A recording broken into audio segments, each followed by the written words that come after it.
तो hello and welcome दोस्तों। आज के इस वीडियो में हम देखेंगे मनी एंड बैंकिंग टॉपिक का जो मृणाल पटेल सर द्वारा लिखा गया नोट्स है, ठीक है ना, उनके द्वारा बनाया गया क्लास नोट्स है, उसी को हम रिवीजन करेंगे, रिवाइज करेंगे, जो कि पीटी के लिए मोस्ट इंपॉर्टेंट है ये टॉपिक मनी एंड बैंकिंग। आज हम मनी पूरा क्लियर कर लेंगे, बैंकिंग कल क्लियर करेंगे, ठीक है। मनी एंड बैंकिंग दोनों हम आज इसमें क्लियर करेंगे, ठीक है। चलिए सबसे पहले देखते हैं बैंक रेट क्या है, ठीक है ना, बैंक रेट क्या है। तो उससे पहले मैं आपको यहीं पर समझाता हूँ बैंक रेट क्या है, ठीक है ना। देखिए सबसे पहले एक बैंक होता है, ठीक है ना, जो SBI आप नाम सुने होंगे, आप अकाउंट होगा SBI होता है। देखिए भारत की सबसे सर्वश्रेष्ठ और सबसे उत्कृष्ट बैंक है RBI, reserve bank of India, जिसकी घटना 1934 में RBI द्वारा हुआ था, RBI एक्ट द्वारा, ठीक है ना, 1934 के द्वारा। तो बैंक रेट वो उसे कहते हैं, एक सेकंड दोस्तों, तो बैंक रेट उसे कहते हैं कि देखिए RBI हो गया, ठीक है ना। अब बैंक को कभी न कभी पैसे की ज़रूरत पड़ती है, ठीक है ना, जो इंटरेस्ट की ज़रूरत पड़ती है।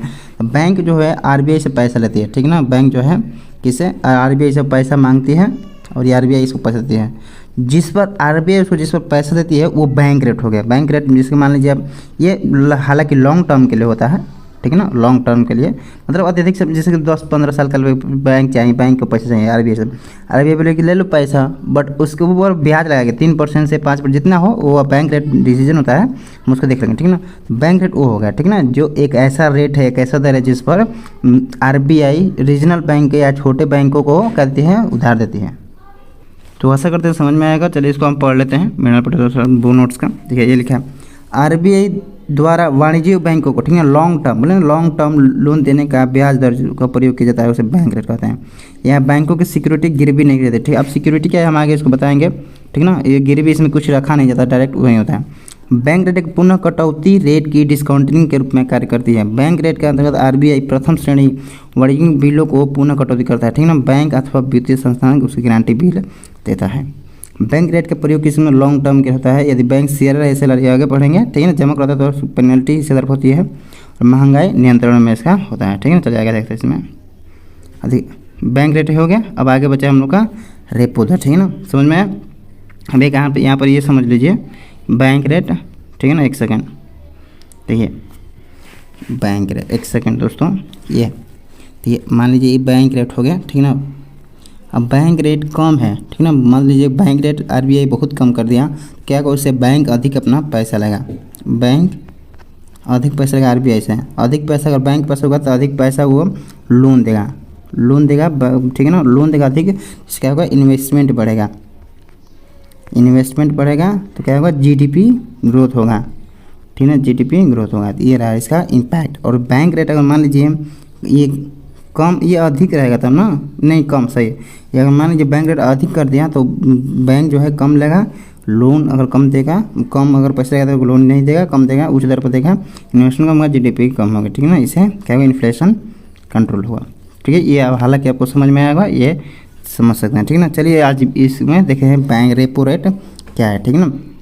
हालांकि देखिए रेपो रेट उसे कहते हैं, ठीक ना, बैंक रेट। देखिए ये बैंक रेट हम देखेंगे कि लॉन्ग टर्म के लिए 10 से 15 साल या 3 से 4 साल का होता है, लेकिन रेपो रेट होता है, रेपो दर होता है, वही चीज़ें हैं बैंक देती है, RBI देती है बैंक को, रीजनल बैंक, ठीक है ना, लेकिन वो कम दिन के लिए, शॉर्ट टर्म के लिए 1 से 14 दिनों के देती हैं, ठीक है ना, वो होता है रेपो दर। तो वो देखते हैं, ठीक है, रेपो दर के आगे एक ब्याज दर वो रखता है, रेपो रेट रखता है, वो 1% रखता है, उसलिए इसमें गिरवी रखना पड़ता है, ठीक है ना। अब इसके लिए मान सिक्योरिटी होता है, गवर्नमेंट सिक्योरिटी, वो रखना पड़ता है। देखिए बैंक को अपने दैनिक कामकाज के लिए अर्थात शॉर्ट टर्म लोन के लिए RBI के पास सिक्योरिटी गिरवी रख कर जो ऋण मिलता है उसको ब्याज दर या रेपो दर कहते हैं, ठीक ना, इधर को रेपो दर कहता है। देखिए मतलब RBI को ब्याज मिलता है। रेपो दर इसमें बैंकिंग सिक्योरिटी जमा करते समय ही बोलता है कि मैं इतने दिनों बाद सिक्योरिटी वापस खरीद लूँगा। जैसे बैंक सिक्योरिटी के बदले 100 करोड़ ले रहा है, बाद में वो सिक्योरिटी 108 करोड़ में खरीद ले, ये 8 करोड़ की रेपो रेट हो जाएगी, ठीक है ना, 8% क्या हो जाएगी, रेपो रेट हो जाएगी, ठीक है। ये रहा, आगे देखते हैं इसमें क्या है। बैंक, ठीक है ना, बैंक अपना क्या है, RBI के पास अपना सिक्योरिटी जमा करेगा, ठीक है ना, किसके पास, RBI, और वो RBI जो अपना पैसा ट्रांसफर करेगा बैंक के पास, ठीक है ना। RR और रेपो रेट के अंतर्गत धन लोन देने का लिक्विडिटी एडजस्टमेंट फैसिलिटी के अधीन दिया जाता है, ठीक है ना, इसका अधीन सामाजिक सुविधा का अधीन दिया जाता है। यह रहा क्लियर हो गया, रेपो रेट और रेपो रेट क्लियर हो गया, ठीक है ना। वो बैंक रेट हो गया, ये लॉन्ग टर्म के लिए हो गया, ये शॉर्ट टर्म के लिए, ठीक है। ये आगे एक रिवर्स रेपो रेट होगा इसमें, ठीक है, मेरी आई है, ठीक है ना, रेपो रेट। सेकंड देखिए, एक सेकंड, या रेपो रेट कम है तो क्या होगा, ठीक ना। समझ लीजिए बैंक अपना रेपो रेट बहुत कम कर दी, ठीक ना, कि अब बहुत कम कर दी तो उससे क्या हो सकता है, बैंक अधिक उससे पैसा लेगा, बैंक अधिक पैसा लेगा तो बैंक के पास ज़्यादा पैसा बढ़ जाएगा, ठीक ना। बैंक में ज़्यादा पैसा बढ़ जाएगा, बैंक भी अपना ब्याज दर कम कर देगा, सब लोन बांटेगा, पूरा लोन पूरा बांट देगा इसको। ऐसे क्या होगा, जैसे अब जिसको सब मान लीजिए आपके पास पैसा आएगा, क्या करेंगे, कहीं ना कहीं काम में लगाएंगे, जैसे मान लीजिए आप कोई उत्पाद खोलेंगे, उससे क्या होगा, उत्पाद जीडीपी बढ़ेगी, ठीक ना, जीडीपी बढ़ेगी और उससे इन्फ्लेशन भी नॉर्मली कंटिन्यू इन्फ्लेशन बढ़ेगा, क्योंकि पैसा देगा तो इन्फ्लेशन क्या होगा। और चलिए देखते हैं, आरबीआई बैंक को सस्ता लोन मिलेगा, ठीक ना, बैंक को क्या होगा, सस्ता लोन मिलेगा, बैंक आगे भी लोगों को सस्ता लोन देगा, इसमें निवेश का होगा, बढ़ेगा, जीडीपी भी बढ़ सकता है, निवेश के ऊपर शेयर खरीदने के लगाएंगे, ठीक ना, निवेश खरीदने के शेयर और रुपये पैसा लगाएंगे, फिर सेंसेक्स बढ़े, जैसे रुपए की मांग बढ़ेगी, रुपए की मांग बढ़ने से रुपए अधिक जरूरत पड़ेगी, फिर निवेश को डॉलर में बदले रुपए प्राप्त करेंगे, ये वगैरह कम है तो इसका फायदा है। देखिए इसमें ऐसे निवेशी मुद्रा भंडार बढ़ेगा, अंतर्राष्ट्रीय लेन देन में भुगतान होगा, संतुलन की समस्या इससे काफ़ी कम होगी। रेपो रेट बढ़ने से क्या होता है, बढ़ने से क्या होगा, रेपो रेट समझ लीजिए 25% कर दी सरकार, ठीक ना, मैंने आरबीआई कर दी, क्या होगा, बैंक जो है लोन बहुत कम लेंगे, ठीक ना, बैंक को लोन महंगा मिलेगा, जैसे लोगों के लोन महंगा मिलेगा, ठीक ना, बाजार में मुद्रा की तरलता कम हो जाएगी, तरलता कम हो जाएगी, लिक्विडिटी कम हो जाएगी, जिससे मुद्रास्फीति नियंत्रण, जिससे अब महंगाई जो है क्या हो जाएगी, नियंत्रण में आ जाएगी। तो ये जानते हैं या हम देख के चलते हैं कि आप लोग को ये समझ में आ रहा होगा, ठीक है। कोई भी अगर प्रॉब्लम हो रहा हो तो हम कमेंट बॉक्स जरूर कीजिएगा, ठीक है। अब अगर देखिए एक रिवर्स रेपो रेट होता है, ठीक ना, ये एकदम सबसे उसके क्या है, उल्टा है, ठीक ना, इसमें कोई भी इसमें रिवर्स आर आर करता है, ठीक ना, ये एकदम बैंक के पास ये ब्याज मिलता है, ठीक है, समझने पर क्या है, रेपो रेट से बिल्कुल उल्टा है, इसमें बैंक के अपनी जमा पर ब्याज मिलता है। यदि आरबीआई को लगता है कि बैंक के पास बाजार में आपूर्ति के लिए अधिक नकदी तरलता है तो आर आर से इसे सोखता है। देखिए आर आर क्या है, समझ लिए, अब बैंक के पास मान लीजिए कि पैसा ज़्यादा है, ठीक ना, बैंक के पास, तो आर आर, तो वो आरबीआई कहता है मतलब मेरा ज़्यादा पैसा है, अधिक पैसा हो गया है, तुम एक काम करो, वो पैसा तुम मेरे पास दे सकते हो, यानी रख सकते हो, मैं उस पर तुमको ब्याज दे दूँगा, या उसके लिए वो सिक्योरिटी बोलते हैं कि मेरे लिए एक सिक्योरिटी लो, वो सिक्योरिटी देती है, ठीक ना, तो आरबीआई के पास वो बैंक आता है, पैसा देता है, आरबीआई उसको कहता है सिक्योरिटी देता है, सिक्योरिटी के लिए देता है, ठीक ना, तो इससे क्या हो, वो रिवर्स रेपो रेट हो गया। देखिए क्या कहते हैं, इसमें आरबीआई सिक्योरिटी को पुनः खरीदने के बाद आधार बैंक पर अतिरिक्त नकदी तरलता का जमा कर लेता है। देखिए आरबीआई क्या कहेगा, एक सेकंड दोस्तों, एक सेकंड, ठीक ना, एक सेकंड, देखिए यही है, ठीक है, आरबीआई क्या कहेगा, आरबीआई कहेगा कि मेरे से पैसा बैंक के पास है, ठीक ना, बैंक के पास है, तो बैंक क्या करेगा, बैंक ट्रांसफ़र कर देगा आरबीआई के पास, सिक्योरिटी जमा कराएगा, ठीक है ना। और रिवर्स रेपो रेट कम है तो क्या होगा, ये समझते हैं। देखिए रिवर्स रेपो रेट कम है तो बैंक आरबीआई के पास कम दाम, मतलब बैंक आरबीआई के पास बहुत कम पैसा देगा, कम कहें जितना, अगर रेपो रेट कम है तो हम क्यों उस पैसा जमा करें, अपने पास रखते हैं, जिससे बजट तरलता अधिक रहेगा, पैसा बैंक को अधिक रहेगा, कहीं ना कहीं बैंक ज़्यादा वो लोन देगा, वो काम करेगा अपना, तरलता अधिक रहेगी, लोन सस्ता होगा, अब अधिक बैंक के पास पैसा है तो लोन क्या सस्ता देगा, इससे क्या होगा, निवेश बढ़ जाएगा, जीडीपी भी बढ़ेगा, ठीक है ना। ये आप आई होप ये समझ में होगा। देखिए ऊँची अगर हो जाएगी, रिवर्स रेपो रेट बहुत ऊँची कर दिया जाए तो बैंक अपना सारा पैसा मैंने अधिक जिससे क्या होगा, बैलेंस तरलता कम हो जाएगी, मुद्रा अरे आरबीआई 100 करोड़ के बदले 107 करोड़ देगा, देगा क्या मतलब देगा, बेस रेट बेस ईयर क्या तो रहेगा, आधार वर्ष में देखा जाएगा, ठीक ना, आधार से 100 बेस पॉइंट मतलब 1% रखी जाती है। देखिए आधार कितना है, 7% है, उसके बाद आर रिवर्स रेपो कितना हो जाएगा, 8%, एम एस कितना है, ठीक ना, एम एस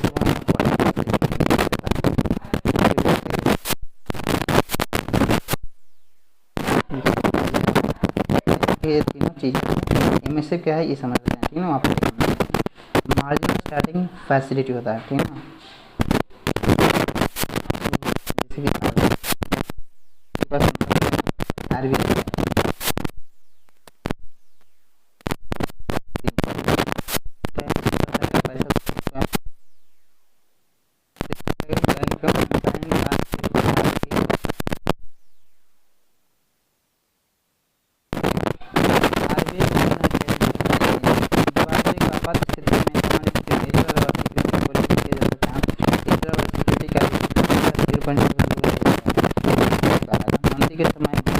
तरलता प्रदान करने के लिए, मंदी के समय बैंक को तरलता देने के लिए होता है।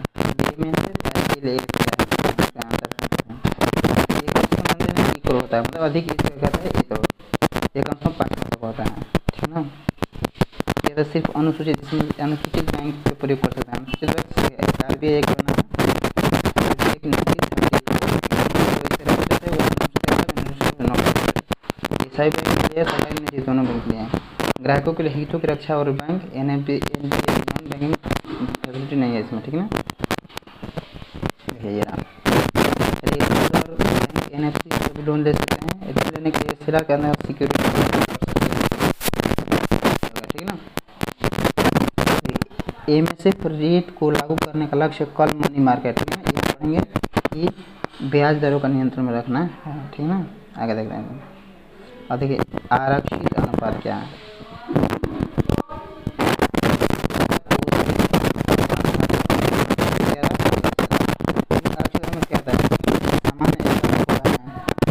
बोले कि बैंक अच्छा अपना बैंक पैसा वो बनाती है, कहने के बाद उसका एक नियम होता है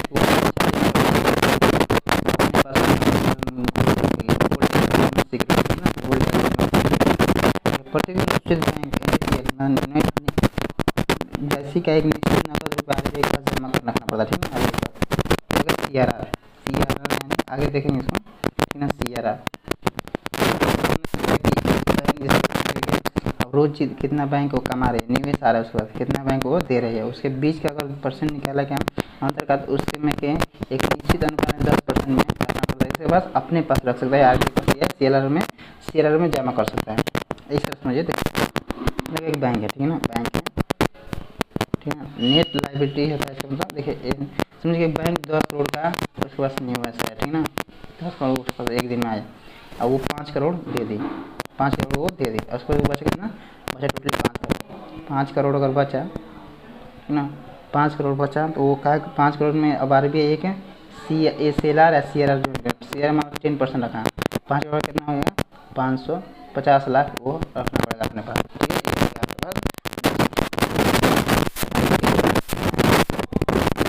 सेम वही कॉन्सेप्ट हो जाता है इसमें SLR में, ठीक है। SLR में अपने पास रखो जमा भी कर सकते हैं, ये दोनों बैंक कुल मांग का और अपने पास में रखना पड़ता है, अपने, ठीक है ना। बैंक को नगद सोना सिक्योरिटी, ठीक है ना, ये भी रख सकते हैं, सोना या गवर्नमेंट सिक्योरिटी समान रूप से और रख सकते हैं, रख सकते हैं। CRR बैंक किसी भी कम प्रयोग नहीं कर सकता, अर्थात बैंक का कोई लाभ नहीं होता है। RBI इस पर ब्याज देता है, यह लाभ होता है, ठीक ना, इस पर ये लाभ होता है, ये रखने पर ये RBI इस पर लाभ देता है। CRR RBI SLR minus RBI वित्त मंत्रालय व्यवस्था है, कम बैंकिंग विभाग के लेकिन RBI घोषणा करता है, ठीक है। चलिए आगे देखते हैं इसमें, यही होगा दोनों समझ में आया होगा। ये रहा CRR SLR नकद आकस्मिक अभाव से निपटने के लिए बैंक ऋण से बचाया जा सके, ठीक है, बैंक ऋण से बचाया जा सके। एक सेकंड दोस्तों, 37 हम लोग ये 37 हम लोग नहीं पढ़े ना, एक सेकंड दोस्तों, 36 और ये रहा 37 नहीं, ठीक है ना, ये 38 हो गया, ठीक है, ये होगा। देखिए वह से जिस पर बैंक की आरक्षित निधि समाप्त होने के बाद पूर्व सूचना पैसा निकालना चाहता है। CRR 3 से 15% होता है, SLR 25 से ऊपरी और निचली सीमा 2006 में सम्मत कर दी गई। SLR इस बात को देकर आलोचना की जा रही है कि वह सरकार द्वारा इसका प्रयोग घाटा विनियन के लिए करती है। कीमत लागत अंतर, बैंक द्वारा जमाकर्ताओं जिस दर से ब्याज दिया जाता है, जिस तरह बैंक अन्य लोगों को ऋण प्रदान करती है, दोनों के अंतर को लागत, दोनों कीमत की लागत अंतर है, ठीक ना। अब ब्याज दर इंटरेस्ट रेट क्या है, बैंक द्वारा जनता के, अभी समझ इंटरेस्ट समझ में आता क्या होगा यार, इंटरेस्ट रेट बैंक जिस दर पर जनता को देती है पैसे को, ब्याज रेट नॉर्मल ये दोस्तों, ये सब कोई फिजिक्स नहीं है कि आपको समझ नहीं आएगा, ठीक है। आगे देखते हैं इसमें 39, अब जनता का पैसा, ठीक है ना, NDTL net demand and time liability, ठीक है ना, डिमांड लायबिलिटी एंड टाइम, इसका मतलब समझ लीजिए पहले क्या होता है, दोनों का समान संबंध, ठीक है ना। तो ये जनता का पैसा देती है, जनता पैसा जमा करती है किसमें, बैंक में। बैंक का तो नहीं होता है कि आप एक समय दीजिए 5 साल में हम पैसा नहीं निकालेंगे, समय दीजिए हम इसको डेली निकाला करेंगे, ठीक है ना, डेली टाइम से टाइम दे दीजिए, डिमांड कर दीजिए, डेली निकालेंगे, ठीक है। ये जो है टाइम देंगे वो टाइम लायबिलिटी हो गया, ठीक है ना, नहीं वो करेंट हो जाएगा, चालू हो जाएगा। टाइम दिए कम कहीं नहीं ठीक ना, ब्याज रेट अधिक देगा। देखिए इधर टाइम लड्डू है, आए टाइम, ये डिमांड। करेंट अकाउंट होता है इसमें फिक्स रहता है। वो सेविंग अकाउंट होता है, रिक्वायरमेंट अकाउंट। डिमांड ड्राफ्ट रहता है इसमें इसे आप बैंक के कभी भी निकाल सकते हैं, ठीक है, डिमांड में कभी। इसे ब्याज कम ही मिलता है, इसलिए बैंक के पास जमा होता है। इसे निश्चित समय होता है, अधिक ब्याज मिलने के कारण लोग इसे लंबे समय तक बैंक में रखते हैं, इसलिए बैंकों के पास ज़्यादा होता है, ठीक है। ये आप नॉर्मल ये एनडीटीएल के अनुसार सीएलआर एसएलआर का प्रतिशत रखना होता है, ठीक है। इसके अनुसार सीएलआर एसएलआर का प्रतिशत रखना होता है। सीएलआर और एसएलआर के बाद बैंक के पास जो पैसा बचा वही ऋण योग्य निधि है, ठीक है। ये दोनों रखने के बाद जो पैसा बच रहा है वही वो उधार दे सकती है, यानी लोन दे सकती है। टाइम लायबिलिटी में पैसा समय न रख कर निकाला जाए तो आगे ब्याज नहीं मिलता है। और टाइम लायबिलिटी मतलब हम 5 साल का 5 साल का नहीं निकल रहे हैं तो आगे ब्याज नहीं मिलता है, उसका ब्याज नहीं जुड़ाएगा। समझ में ये रहा, आगे देखिए इसमें अब हो गया CRAR, ठीक है, कैपिटल